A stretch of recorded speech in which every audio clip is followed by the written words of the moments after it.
হৃৎপিণ্ড হৃৎপেশি দ্বারা গঠিত একটি জীবন্ত পাম্প যন্ত্র। এটি আমাদের বুকের একটু বাম পাশে অবস্থান করে। হৃৎপিণ্ড প্রধানত ডান ও বাম এই দুই অংশে বিভক্ত। এই বিভাজন অক্সিজেন যুক্ত রক্ত ও অক্সিজেন রিক্ত রক্তকে মিশতে বাধা দেয়। রক্ত, রক্তনালিকা ও হৃৎপিণ্ড মিলে তৈরি করে রক্ত সংবহন তন্ত্র। এই তন্ত্র অক্সিজেন এবং খাদ্য দেহের সর্বত্র পৌঁছে দেয়। হৃৎপিণ্ড প্রতি মিনিটে 5 কোয়ার্ট রক্ত পাম্প করে। প্রতিদিন এটি 1 লক্ষ বার এবং বছরে 35 মিলিয়ন বার সংকুচিত ও প্রসারিত হয়। আমাদের দেহ থেকে কার্বন ডাই অক্সাইড যুক্ত নীল রক্ত হৃৎপিণ্ডের ডান অলিন্দ ও ডান নিলয়ে ফিরে আসে।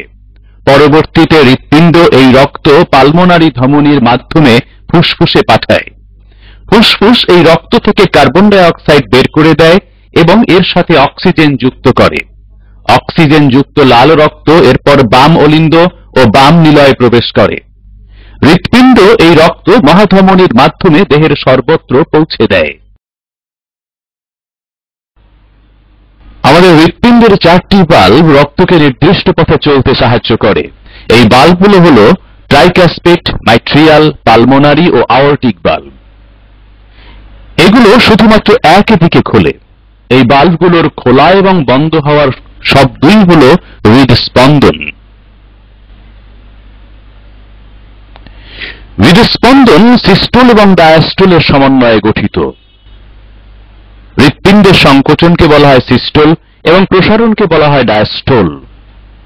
সিস্টোল অবস্থায় নিলয়গুলো সংকুচিত হয়।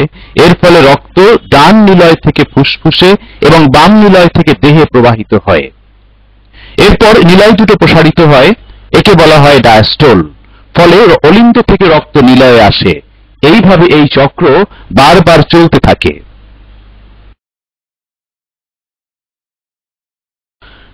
হৃৎপিণ্ড কোষ দ্বারা গঠিত একটি জীবিত অঙ্গ। তাই এর বেঁচে থাকার জন্য দরকার হয় খাদ্য ও অক্সিজেনের। যে রক্তনালীর মাধ্যমে হৃৎপিণ্ডের প্রাচীরে রক্ত প্রবাহিত হয় তাকে বলে করোনারি ধমনী। এর মাধ্যমেই হৃৎপিণ্ডের কোষগুলো খাদ্য ও অক্সিজেন পেয়ে থাকে। আমাদের হৃৎপিণ্ডের ভিতরে রয়েছে সুন্দর একটি বৈদ্যুতিক সার্কিট। ডান অলিন্দের উপরে সাইনোয়াট্রিয়াল নোড থেকে এই সার্কিটে বৈদ্যুতিক ইম্পালস শুরু হয়।